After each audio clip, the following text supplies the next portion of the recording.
The Chengdu Hunters are putting on a show here in the Blizzard Arena. Right now, they are up 2-0 over the Paris Eternal at the half.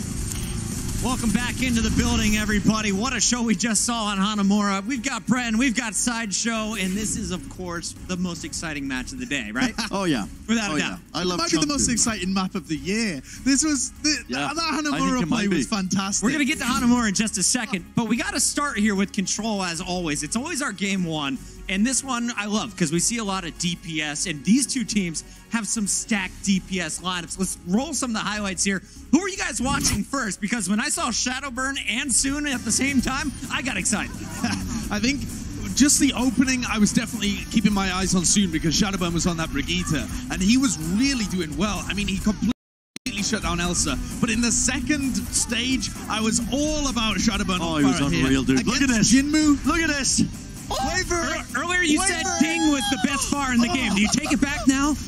I'm not listening to your pocket. I'm excited. Never do. See it. Jinmu closes it out with the barrage, and then you saw him in the third and final round. It was Jinmu taking over the skies. It certainly was. He actually ended up playing the better Pharah out of the two, as exciting as Shadowburn was. And yeah, they end up taking that. And I think Chengdu actually have a really good read on the meta at the moment, which shouldn't really be a surprise to anybody. They played the exact same stuff last stage, so yeah, that doesn't make... and we kind of were talking about it backstage. If you look at Chengdu, yes, they have a 3-4 record. It's the first time we're seeing them in stage 2, and it's a new meta. They were playing hard mode through all of stage 1, and they're currently looking great. Here's a look at what happened when we went to our second map. It's Hanamura, and they're just breaking the game here. The Symmetric comes out. This is the Mr. X strat. Oh, I couldn't believe it. Yeah, Matt must have been so happy. Yeah, he does it in Diamond, though. He loves it, doesn't he? But I think Chengdu are fantastic because they are the everyman's team, if you like, you know? Yeah. They're just running these Diamond strategies and making it work. But it's unreal to me that they found a composition that has more shield pressure than the Bastion coming out. They're crazy. And Paris Eternal don't often play with a Mercy damage boost from the Bastion, and so this Symmetra does an outrageous amount of shield pressure. Just the fact that you can lock onto shields, and obviously you never miss. But look at this Amon play as well. He boops the Ana out the way so that Shadowburn cannot be nano boosted, and then just destroys. I mean, Amon was fantastic throughout the series as well. He's the best wrecking ball in the game right now, and he's been buffed here for the new meta. Yeah. Love to see it. Bacon Jack in the lineup as well today. Great to see him on the hit scan heroes. His soldier once again in action. But this has to be one of the most impressive performances we've ever seen on Hanamura, yes?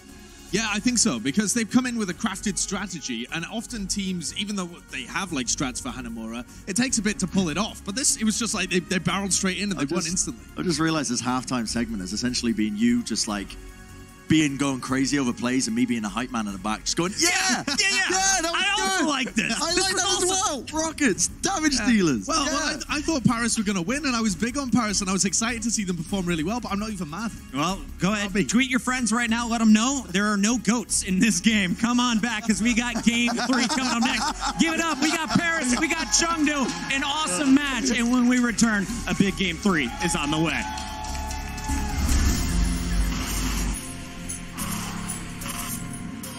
They don't just play for a team. They play for every fan, every rival, every moment, every match. And when everyone watching expects the best, they perform with the best.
you can't blame the Paris Eternal for not quite knowing exactly how to deal with this particular Chengdu Hunter's outfit, Matt. We don't really know how to deal with them, and we're trying to commentate the game, be partial. So, looking like it's very, very difficult for them in the last couple of maps to really formulate responses quickly after what Chengdu were doing. And Brennan Sideshow was saying it's like every man and woman's team just throwing out these crazy strats, but they're working. Yeah, I mean, Josh made a really good point. It's kind of hard to find a composition that has more shield pressure than just playing like Orisa Bastion. But when you have the Orisa plus a 76, Symmetra really good. Symmetra who reloads while shooting shields. It can just constantly keep applying pressure. Junkrat as well. You're going to win that shield war, and then you have your own immortality field. And I know whether you want to use the amplification matrix, put even some more damage down. But it seemed like they were using the amp matrix for healing for the hunters. But Danya comes in here for shadow burn. So we saw the awesome Genji, the awesome Pharah. That will go away. That's right, yeah. But, actually, Danye got a really deep pool of DPS heroes, mostly in the hit scan role, though, to be honest. Interesting fact about Paris Eternal, they've actually changed their entire sleep schedule because last stage they were playing all early games. So they were getting up at 8 a.m., like normal, well-adjusted human beings. I haven't encountered many of those in quite some time, but now obviously they're playing the late game, sort of towards the end of the day. So they've had to actually change that routine up a reasonable amount. And if anyone out there knows about what it's like to reset your sleep, it's a little bit weird. 8 a.m. is early. Oh, yeah. I think people just made it up, and it doesn't. It shows you how dedicated Paris is. They're willing to get up at 8 a.m. That's right. We're going to see... You drove trucks, you can't say that. That's true. It's starting at 2 a.m. But it looks like... see if they decide to stay on this for the Hunters. Nope. They're going to switch things up. So, no Symmetra here on offense just yet. So you never know what the Hunters is. Well, you see Danye playing the Bastion here on D. So it's kind of the same thing they're running with Shadow Burn at the start, but you can have Danye in here. No tickle on the point there. That was Elsa, flanked by Amon. Where the Bastion is, can't get any view of the point. So how are you going to get back here if you're Paris? Well, they managed to get at least the Diva back there, but look, Finzi wasn't there to protect Grey. So the backline didn't really have, its steward. But you can kill this Bastion or put down tons of damage on the rotation. Well, you can, if you can get behind the shield. That didn't quite work out. Now, Amplification Matrix goes down, but Danye's missing. He tried to relocate, moved out of sentry formation, and they got taken down. And I don't think an unsuited Diva is going to do too much here. So Chengdu, always looking good on attack, Matt. We can never say that they don't look good on this side of the map. Yeah, so when you're set up there with the Bastion up in the high ground, it's pretty difficult to get any view of the point. When you can have, a Wrecking Ball and a Sombra go all the way around, it's really difficult to keep your Diva down there to consistently keep pressure, contesting the point, and eventually it just falls apart. For the Eternal. Bacon Jack had a real opening there with that knock-up from the pile driver, but he just waits a little bit, isn't able to stick it as a result. He was too fast. he was trying to get the pulse bomb when they were coming back down towards the ground, but he actually tossed it out there. I suppose he was hoping where they landed. just fell into it, but you regain control pretty quickly after hitting the ground after that knock-up. So again, Amon goes a little bit deep, gets picked off. Last time it was fine, though. They just traded him for kills on Bastion, and then we're all good. Double sniper here in a 2-2-2. Dunyan's, wow. Okay, make it single sniper and one that's chilling in spawn for the time being. So normally, Jinmu would be very endangered species here, but he stays out of sight until his team sort of deals with half of that double sniper contingent and then shows himself once more. No, Jinmu doesn't care if there's snipers on the other side. He's going to play far regardless. Should have learned that by now. Elsa, just going to hang out here in the cul-de-sac and look for the weakest part of the Eternal just to EMP. Yeah, they held on to all their ults through this, the Hunters. That'll be a Valkyrie used there by Paris, but the EMP comes out right away. Now, Cloudy also dropped down and then got hacked, Matt, so we can't just relocate to the high ground to try and rejoin his team for the fight. The timing really wasn't there for him. Baker Jack with the rewind. Danye just completely isolated from the rest of his team. Being healed well, and I've got to say, Finzi, excellent defense matrix thrown out there. Bacon Jack, another pulse bomb goes by the wayside. He's not able to connect it. Now Keo's forced into the Transcendence, but the timing seems to be decent. Right now, Amon is sleeping. He got hit with a sleep dart by Grey before he went down, and that gave the Eternal a little bit of breathing room, but now it's just Finzi left. Jinmu having switched over towards the Genji now. It's too much pressure to handle. And the Eternal buckle. I love this, though, from the Hunters. You commit to just playing all these damage dealers, and then the Wrecking Ball is the main tank, and it forces the other team to play like a brawly style of play where they have to match the amount of damage like any type of coordination, you know, I mean, you can play that coordinated setup, but they're just going to keep darting around, picking you off one by one. Eamon now will play Orisa in a solo tank setup with the double sniper here as Bacon Jack takes Gray's head off. This is not a good spot for the Widowmaker, as he will fall rather quickly. But wouldn't have been bad if Finzi hadn't actually managed to flank around and put him in an average spot. So that's the trade. Bacon Jack, it is probably a little bit tough to play Widowmaker in his closer quarters. I mean, I wouldn't mind if you played Junkrat. You can do that. Or just the Zarya, that's fine. This is where I think the Hunters, where after they build on the last stage, perfect, I was going to say, where they can fall back on that Reinhardt 3-3. They're going to play, you know, the Reinhardt goats with the Sombra in it because they have the MP. But this is like the evolution of the Hunters, right? Now they can bring out like a little bit more of a traditional comp and make it work. Big EMP. It didn't get any of the supports on the side of the Paris Eternal, but Cruising Grey could not keep up with the demand for healing while their durable frontline just got cut down to size. That's a completely reasonable use of that ultimate. Chengdu don't have to spend much else. They keep the Transcendence in their back pocket. Amon gets half of his Earth Shatter just from a fight against an EMP'd opposition. So smiles all around from the Hunters. You know, playing against so many versions of the triple tank, triple support, it's probably going to help the Hunters. They'll build their own. They use a Transcendence, they actually get a hack on a Cloudy, and they'll take him out. Yeah, Elsa gets out of trouble, but Bacon Jack still goes down to the burst damage of Finzi. Self-destruct, it's a 5v5 now, and Amon got overwhelmed very quickly. Finzi really doing a lot of work for the Eternal in this fight, Matt. Everywhere at once. The Hunters use their own rally here towards the end, which doesn't really result in anything. Doesn't look great. No. The Eternal in that fight forces a couple of those ultimates here, and Chengdu are getting close to their first wave of sort of tank-heavy ultimates here. Graviton Surge comes out from the Eternal first, though, with that Bite Grenade on Amon. All he can really do is charge away to his demise. Soon opts just to let him charge past and then find him. And now Paris get to ease into a playstyle that is very familiar to them.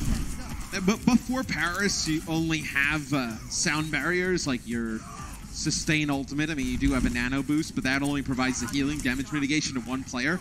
You have the Graviton Surge that's going to come down, and you have an EMP. So you combo these two ultimates, you're in a good spot to finish the map if you're the Hunters. Elsa wants to go for the EMP after Kruise gets a sound barrier, but Kruise, well, he gets a sound barrier anyway.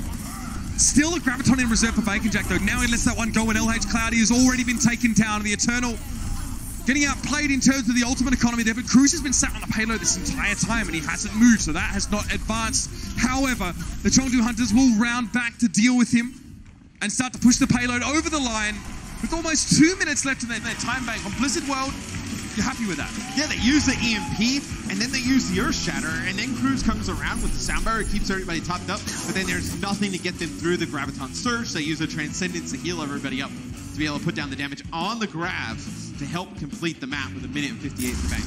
The Eternal go on the attack in just a moment. Coca-Cola is the official refreshment of the Overwatch League.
Harrison Pond. But Kruise and the rest of the Paris Eternal looking far more shaken and stirred right now. But he'll be on the post show later on, so check that one out. Kruise is always a good laugh, great banter, classic lad. And he'll be on the Watchpoint desk for the post show. But right now, the Eternal need to try and keep themselves in this series. That is objective number 1. And I think, to be fair to Paris, how do you game plan for like all the stuff that the Hunters have pulled out today? Like, nobody else is playing this. Nobody else is playing. There is not a walkthrough guide on a Chengdu Hunters match. Yeah, it's like where's them Game Shark codes, fam? Yeah, unless you like, you know, dropping down a diamond or something. You get games like this, it's kind of hard. It's funny, like Josh made that, but like you see this type of play, like, you know, all like different levels of Overwatch. But I think the Hunters have just like really like taken, hey, you know, this is what we're good at. Instead of like conforming to the meta and just playing what everybody else is playing, this is what we're good at. So let's play this, and they're making it work. Not only making it work, it looks like it was designed to work in the first place. What a setup at the dive. Oh, why not? Amon gets 2. What is this hold? I don't think I've ever seen a team hold here at all. So they're playing. like who holds here with like Lucio Moira with like double flankers at a 76? Like who plays? I mean, they have to play together, otherwise this doesn't work, I suppose. Finzi, pile drive, hacked as well. You can see how Amon and Ko are working together. Now, Kyo has to be careful. Amon did body blocking for Kyo while he uses that Bionic Grass to get his health back. Great. Sharp as attack. The lad finds Kyo. Not enough healing. Yeah. Chengdu didn't even collect their goodie bags after that party. They're back to spawn. They don't need to set up people. Bakerjack going. Now they're getting staggered out. So it's flashy. It's been fun to watch. But Chengdu now having to play with 4 players. And Evil Tile just gets a direct rocket hit from Danye. And Paris should be looking pretty good on this point, man. Anyone comes in and gets rid of Grey at least. What? Getting rid of Soon as well. The main take from the Chengdu Hunters now has taken a great deal of the pressure off of the rest of his team. He needs to take cover, though. He doesn't have his adaptive shield for the next moment, but a hacked health pack is just as good, if not better, in a pinch.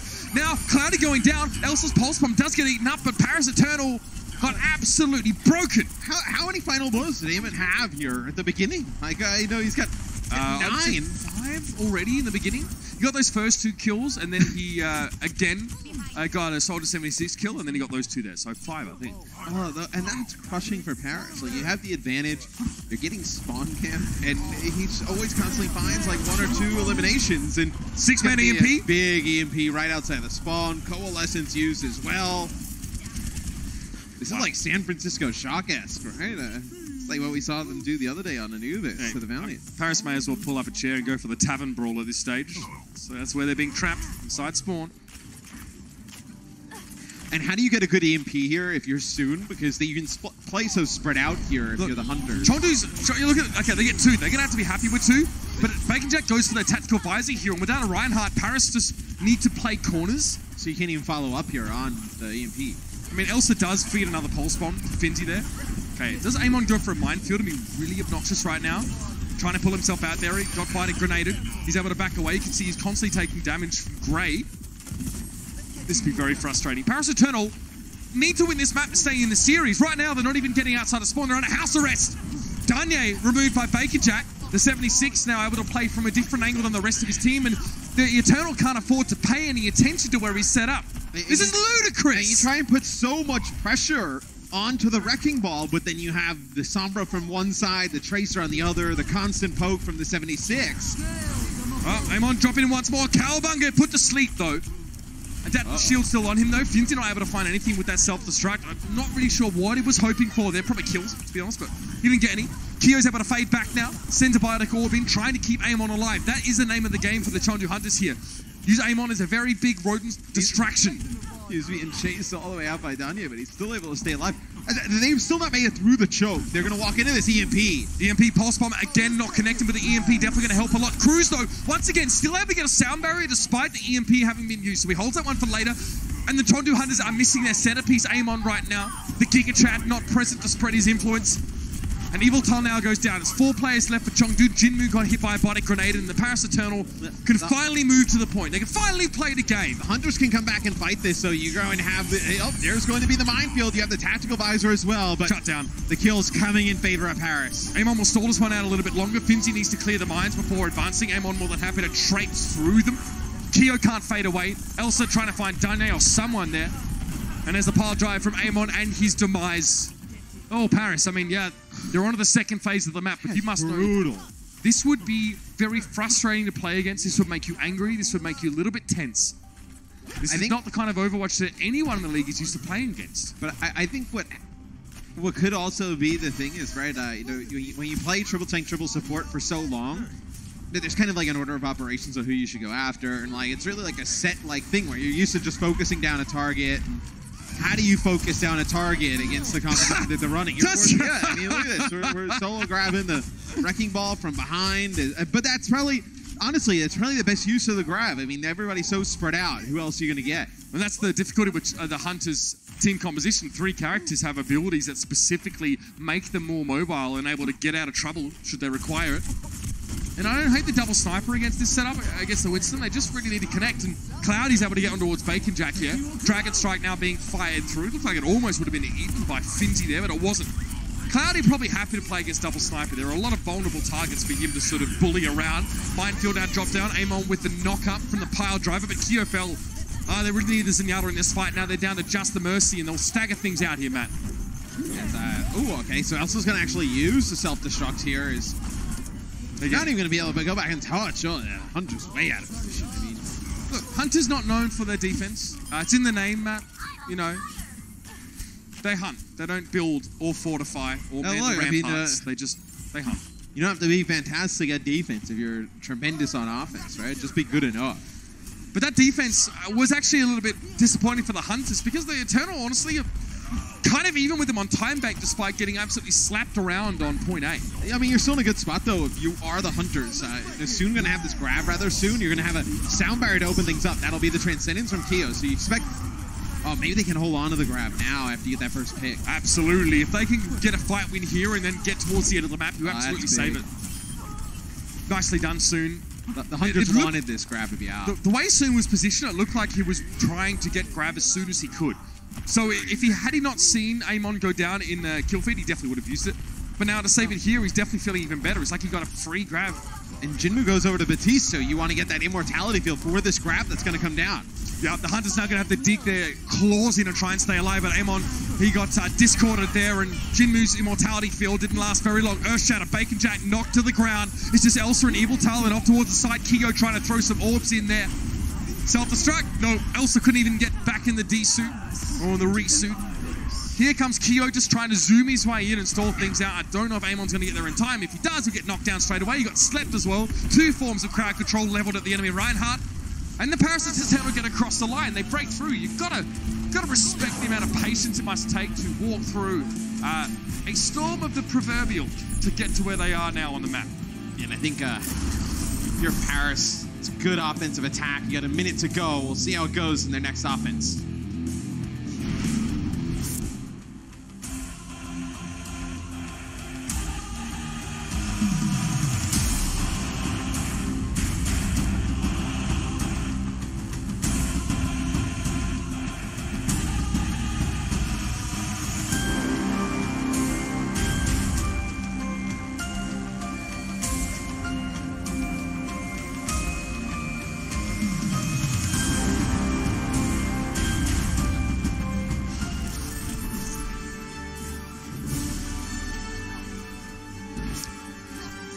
Chengdu Hunters paved the way with a very solid offense, but as is to be expected, the defense leaves a little bit to be desired. They're still ahead in time back though, and the Eternal, well, they have to go forward and attack first, and we know what happened last time they attempted this. And I can't imagine that Paris can find another team out there who can scrim and play these compositions. Like usually, like if you scrim, you know, some maps you'll practice certain composition versus another. Like trying to find somebody who can, like, hey, can you mimic what the Hunters do? Nobody really comes out with any types of looks like this. So you're kind of just game planning what you think will work on the fly coming in. Same thing again. Paris probably knew that they were walking into. So how do they adapt here? Amon gets booped in midair by Kruise while he tried to pile drive. So that definitely made it less effective. Oh, he's hit a bite grenade there. Cloudy's going to push forward. You've got to make use of the fact that you have a player advantage, but also, well, the enemy team has no tanks. Yeah, and I think he went to go grapple onto that ledge and kind of swing himself around the staircase and just not able to do it. So He'll get back in the fight pretty quickly, though. They're going to give it one tick. Yep, he's already back. Amon returns. Goes for a pile driver in the back line. And Kruise gets taken down by a Helix Rocket. Bacon Jack in a great position here to get pretty well unmitigated damage now, especially with it's only cloudy. Of course, Finzi could eat some of the defense matrix, but Finzi's got bigger fish to fry by trying to keep his backline safe. That's like the third pulse bomb that he's eaten. Again, Finzi eats a pulse bomb from Elsa. Still Grey went down. Elsa just going to back away now and try and stay away from Cloudy, who can't follow up. Elsa very cheeky, dashed through the enemy Diva. Bacon Jack finds his second Helix Rocket kill of this round now. Cloudy gets bubbled. He has to go in here, try and shut down the tactical visor somehow, but Finzi gets desuited, so no defense matrix to stop this. Just despite losing game on early, the very rapidly moving ball returns to the fray, and the Hunters hold on. So we'll see if the Hunters can get the 64% on pointing they would need to take the map. So it's kind of good for Paris that you did get that progress, right? As what will Paris run on D? Do they go with the bunker strategy again? Don't know what the Hunters will run. Kind of could be anything at this point. So I think Paris, that's where I think you're probably discussing right now. What do you decide to do here on defense? A minute 58 on the clock for the Hunters on their attack. But do you see a bunker set up? Do you see something where you just run? So they're going to run the bunker, but instead of some of the times we've seen it where Finzi could play like whether it's a 76 or a Tracer or something to have the double flankers.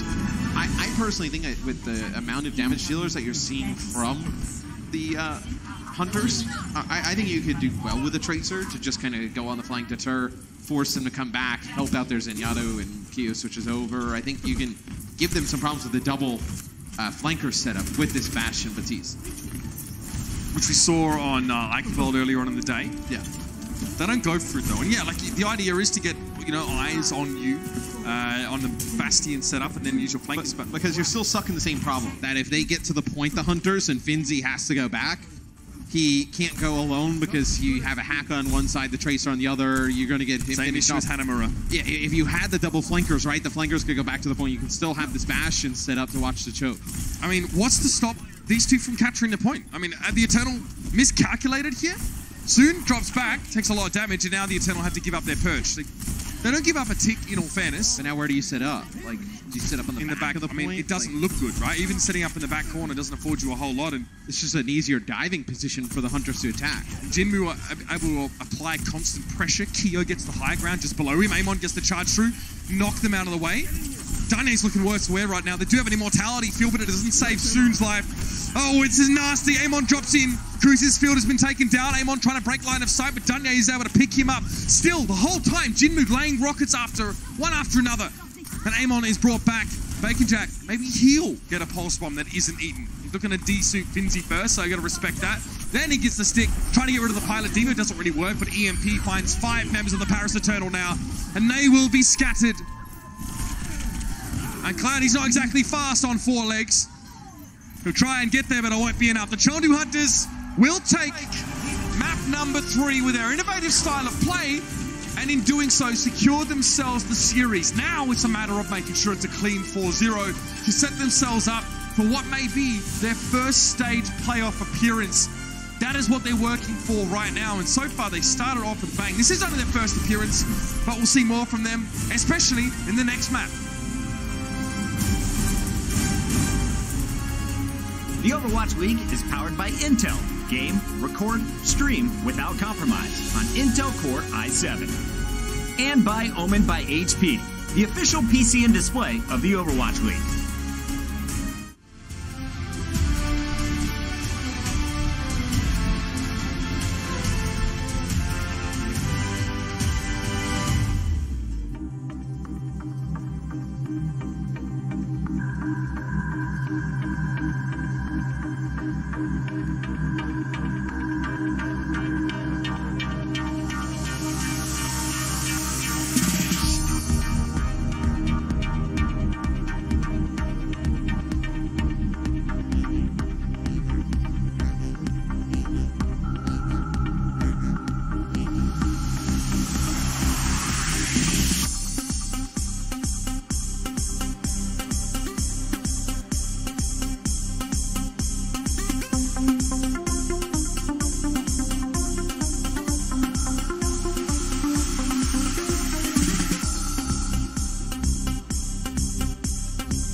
Well, true to form, the Paris Eternal continues to be kind of hard to judge, Matt.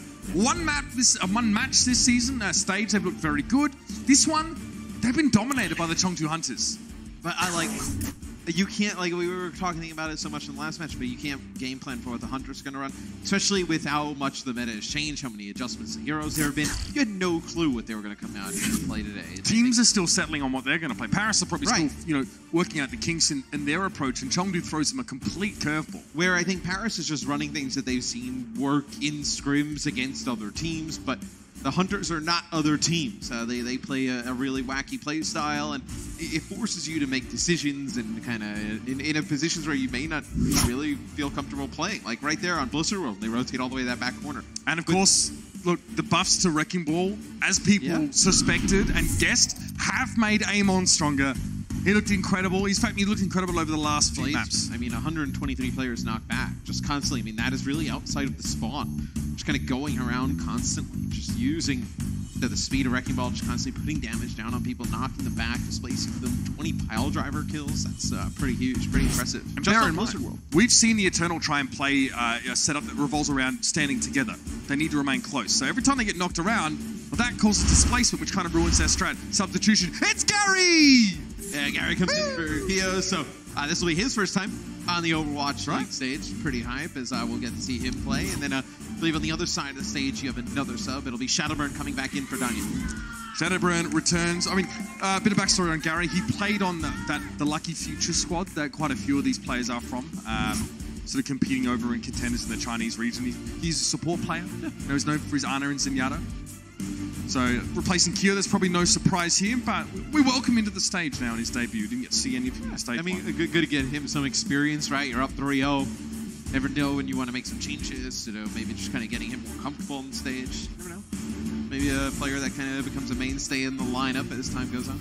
Now, I always find, you know, the fourth map of a lot of these series interesting. You know, we see a lot of teams that sort of tend to drop the fourth map, but, you know, I think the San Francisco Shock have set a good example of treating that last map as still something that's very important. They were spawn camping on the map. They were not messing around. Yeah. That next map will be Rialto here.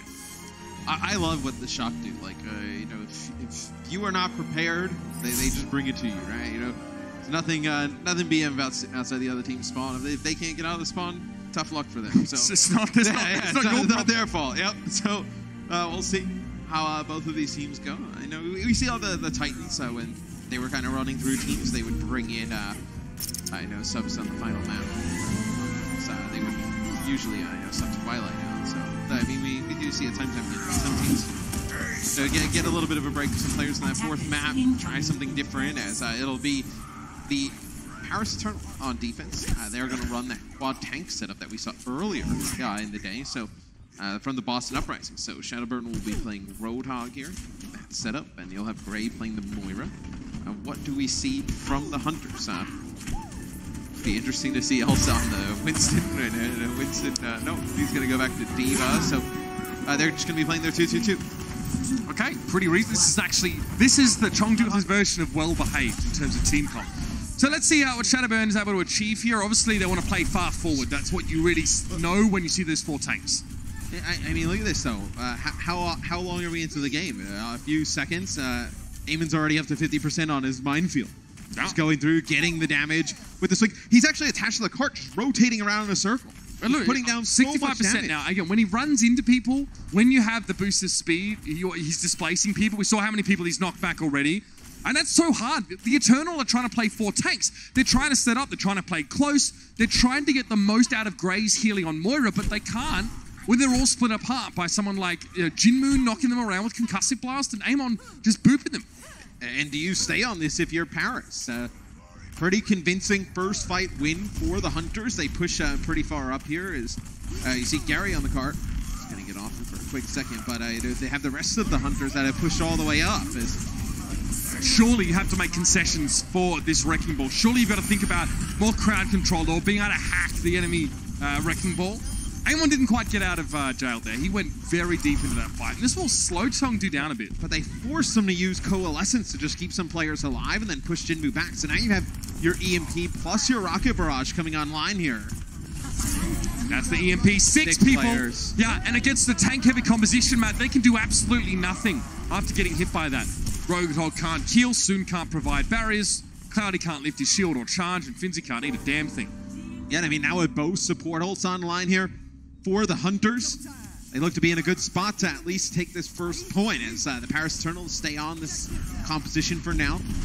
But if Bacon Jack gets like a hack on the spawn coming out to like Cloudy or somebody and they lose the shield, that'll be the self-destruct launched in. They're going to connect with Kruise. Great combo. That was set up with the pile driver of Amon there just to make sure that at least someone on the side of the Eternal was going to get affected by that one. Paris hoped to have 6 players ready to defend this checkpoint, but at this stage now, they'll be staggering for much of the fight soon. Oh, his Grav got eaten up there. Also more than happy to take that one away, and that was what the Eternal were really going to try and break this fight open with. Now, Matt, they have nothing. And I think the scary part about this match, at least from what we've seen this far, as Shadowburn actually gets Jinmu out of the sky, is that the Hunters, you knew they were able to play like in this fashion, right? Like where they're able to run a lot of the damage dealers and like odd strategies. I think it's just their ability now to also play like more traditional comps, like the Reinhardt 3-3. I think that's the scary part.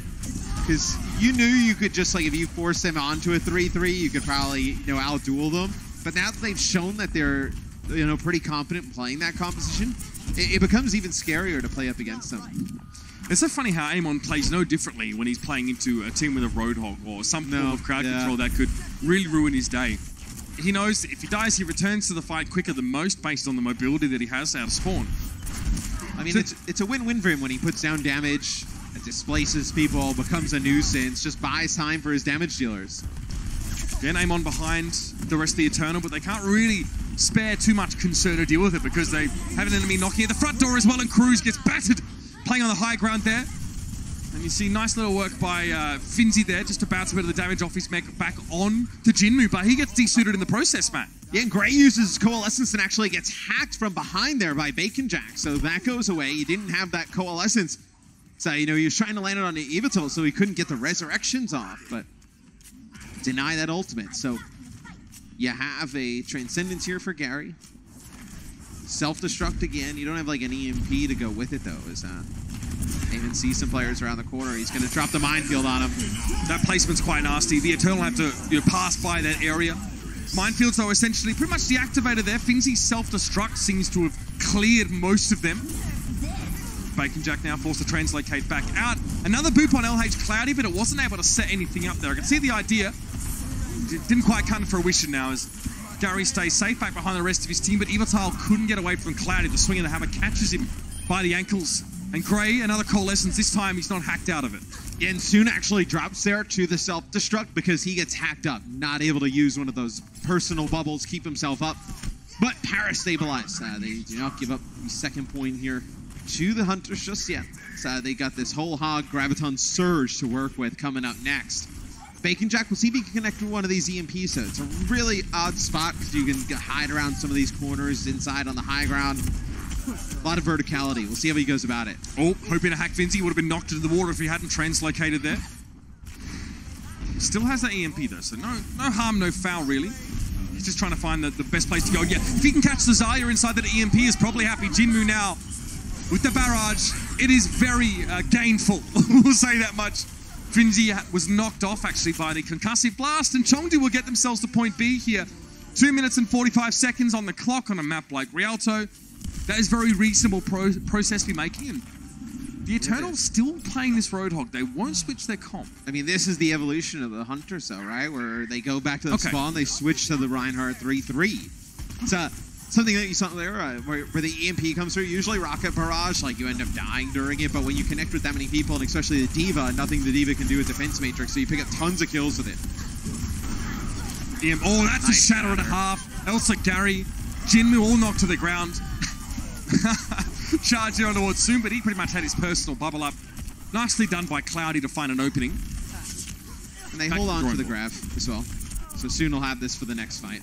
So you'll have Grav and Sound Barrier. So if you're the Hunters, maybe you opt to kind of trade your Transcendence if you can get the Grav out from the other side. Grav plus Sound Barrier plus Self-Destruct, that'd be great. You come back in the next fight with your own Sound Barrier, with Shatter Grav, you're in a really good spot if you're the Hunters. So the Hunters looking just to try and trade some ultimates here and get an advantage somehow. Graviton here from Soon coming out, self-destruct behind. Neither team getting anything with that, but a lot of pressure being applied to Amon there. We got stunned up for a brief moment by the shield bash. Shadowburn going to run it. They're also going to use a sound barrier on the side of the Eternal. And hey, the Chengdu Hunters did want to force some ultimates, Matt. I think we could say that they achieved that. I mean, Bacon Jack not getting that much, though. You expected him to be way closer to the Graviton Surge. Soon uses his Grav and his back up to 50%. I mean, you can... And the average energies, I mean, not that much different.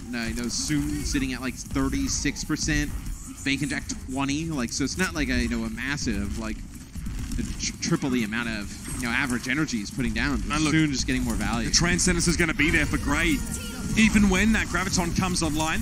Rally now coming out. Cloudy goes for the Shatter. Not much from that one.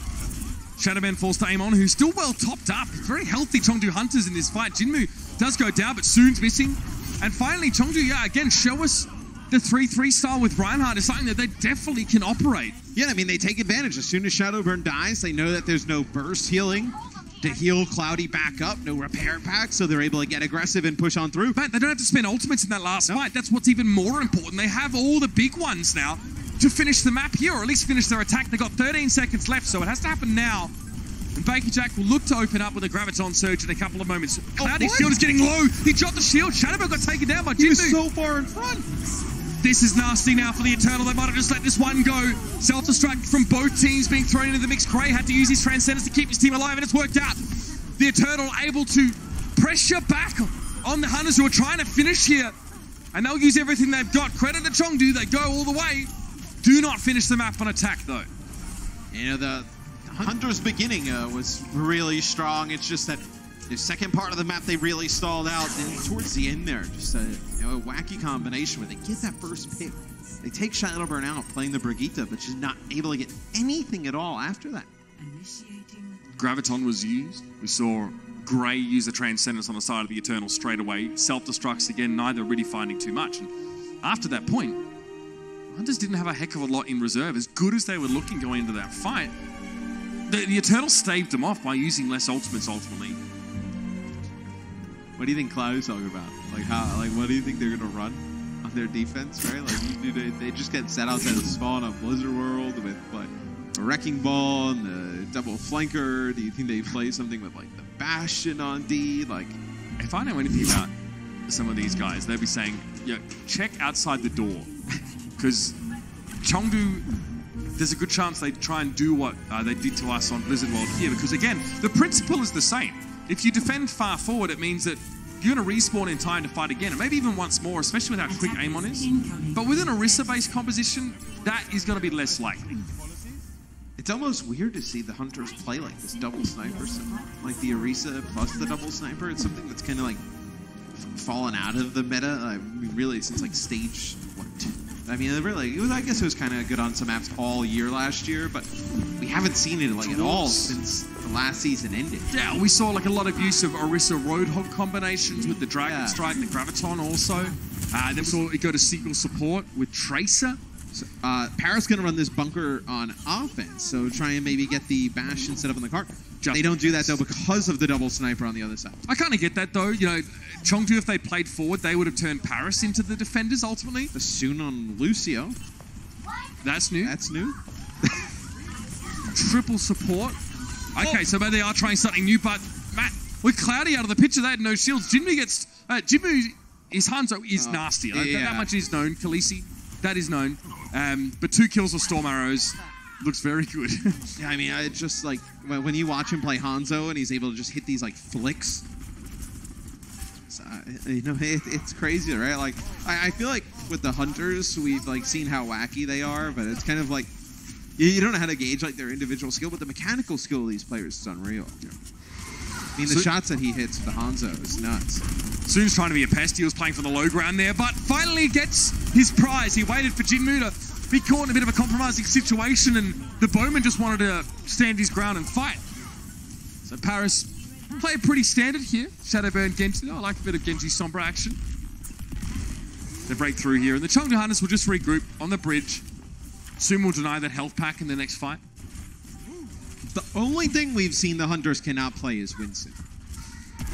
They've not played any Winston. It's probably literally the only hero in the entire roster. Yeah, I mean, they probably played it for a little bit of time, but they've not played it that much. Bacon Jack, though, hits a shot on the Shadowbird. Headshot as well. He'll be out. Kind of annoying for the Eternal now because they don't really have too much to pressure the backline. I mean, Soon can try and do something to Bacon Jack, but for all intents and purposes, the Widow's quite safe. And look where Bacon Jack's standing. Like, no one's going to bother him anymore. You don't want to dedicate somebody to go all the way back here and chase him out. And you can't if your Genji's dead, which was the issue. Oh, that infrasight would have been the end of Shadowburn there. He's forced to use it at deflect as he comes around the corner. All right, so Dragon Strike there. Not a whole lot going on with that one. The Paris Eternal are able to avoid it. They do have the Lucio here, so they can make those corrections. Nano boost from Grey, straight towards Cloudy here. Amon getting pressured, forced to fortify and throw up a barrier here. So Cloudy not really finding any of the more fragile targets in the back until now, but Bacon Jack doesn't really seem to be too bothered. But Amon and Jinmu are down, so a lot of damage is missing. Bacon Jack had to go ham here to try and save the fight. He'd need to hit multiple headshots in a row against a rather tanky composition. Amon deals with Kruise though. Cloudy not necessarily getting the kill on Bacon Jack, but it's keeping him busy. Still the payload is 3 meters away, and with Jinmu returning to the fight as the Doomfist, what are the Eternal going to do? He goes now back to the Hanzo because he realizes, Matt, his team have done the heavy lifting. But I love how we see that from Cloudy's POV as he's trying to put so much pressure onto Bacon Jack, and he gets back. You know, a nice transcendence from Gary, who was able to actually get back, heal up Bacon Jack, then get to the front and provide enough cover to get the res there on Amon.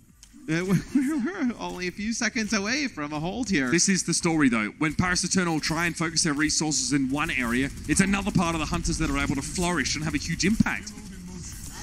All right, they need to get some big targets here. This has to be a big Shadow Blade. Jinmu is down. Grey helping to clean that one off, and Shadowburn using a dash reset just to get to the Mega Health Pack.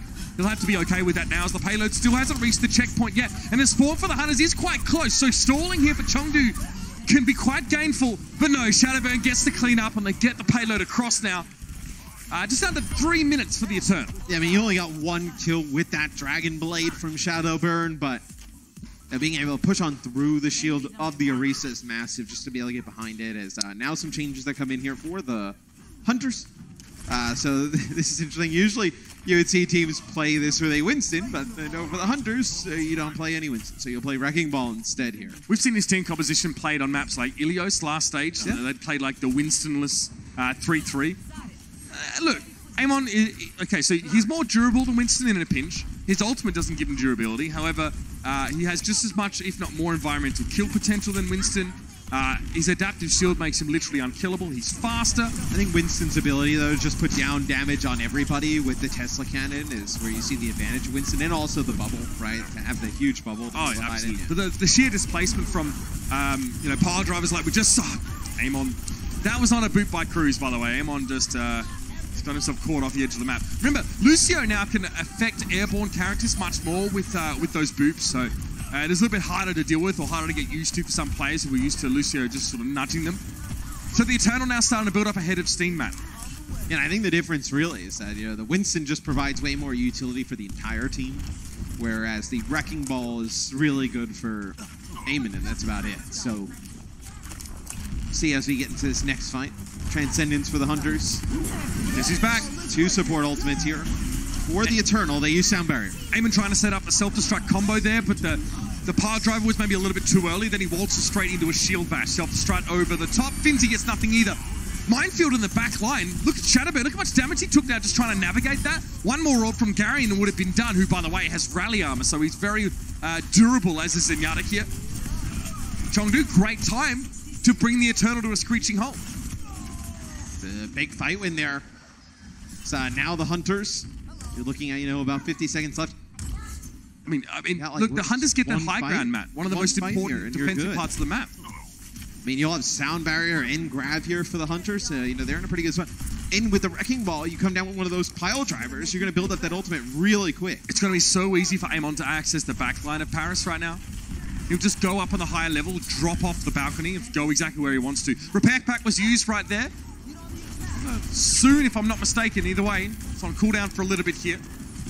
Amon, well, as he often does, gets to the backline. He's over the edge. Yep. He got whip shot by Shadowburn off into the canal. Look, That can't be happening here for Chengdu. They definitely need Amon to be alive. Chengdu didn't really push up with him. They were just sort of hoping that he would get the job done himself, and the rest of Paris had very good peel for him. Graviton Surge Bassoon is holding most of the Chengdu Hunters back inside the underpass, but then they break through. Transcendence here for Gary. This is buying time, by the way, for reinforcements. Amon is already back in the fight.